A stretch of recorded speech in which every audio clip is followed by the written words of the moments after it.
नमस्कार, मैं अबरारुल हक रहमानी। आप देख रहे हैं नेक्स्ट 9 न्यूज़। महाराष्ट्र में सत्ता परिवर्तन होने के बाद कहीं ना कहीं एकनाथ शिंदे को जो है सुकून ज़रूर मिला होगा, लेकिन अब उनकी सुकून जो है उसको ग्रहण लगने वाला है, क्योंकि जिस तरीके से लगातार मंत्रिमंडल के विस्तार में विलंब किया जा रहा है, उसके बाद जो विधायक है वो अपनी बात को लेकर के जो है एक तरीके से जिद पकड़े हुए हैं और मंत्रालय और मंत्री पद को लेकर के जो बंटवारा होना है उसमें कहीं ना कहीं दांव पेच जो है वो फंसता हुआ नजर आ रहा है। और यही कारण है कि लगातार जो मंत्रिमंडल विस्तार की एक तारीख तय की जाती है उसको फिर से बढ़ा दिया जाता है। आपको बता दूं कि एकनाथ शिंदे गुट के जो तमाम विधायक हैं उनमें से 8 विधायक ऐसे हैं जो उद्धव ठाकरे सरकार में मंत्री हुआ करते थे, और उन मंत्रियों को जिस तरीके से बहला फुसला करके एकनाथ शिंदे ने अपने साथ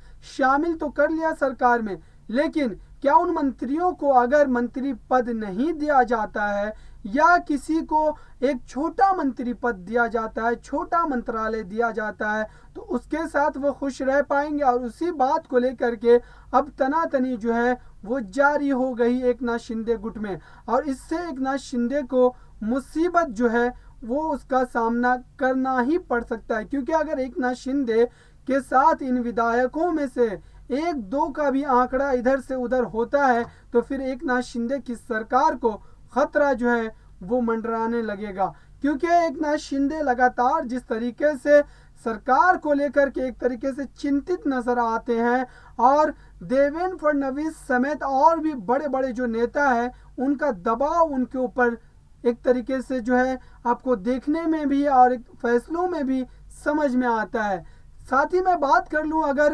एकनाथ शिंदे के जो विधायक है उनकी तरफ से जो सुर आने शुरू हो गए हैं वो एकनाथ शिंदे के मुश्किलों में इजाफा करने के लिए काफ़ी है। क्योंकि बहुत सारे विधायकों का ये कहना है कि अगर हमारे पास मंत्रालय पद नहीं आता है, हमें किसी मंत्री पद से नहीं नवाजा जाता है, तो फिर हम कोई और फैसला लेने के लिए तैयार बैठे हैं, और अगर वो कोई और फैसला ले लेते हैं तो इसका सीधा असर एकनाथ शिंदे सरकार पर पड़ेगा और एकनाथ शिंदे को अपनी कुर्सी से हाथ धोना पड़ सकता है। क्योंकि अगर बात करूं मैं देवेंद्र फडणवीस की, तो देवेंद्र फडणवीस एक भारतीय जनता पार्टी के वरिष्ठ नेता है महाराष्ट्र में, और वो कतई नहीं चाहेंगे कि सारे जो अच्छे अच्छे मंत्री पद हैं या मंत्रालय हैं वो एकनाथ शिंदे गुट को चले जाए और हमारे पास कुछ नहीं रह जाए। और जिस तरीके से देवेंद्र फडणवीस ने डिप्टी सीएम की कुर्सी संभाली है,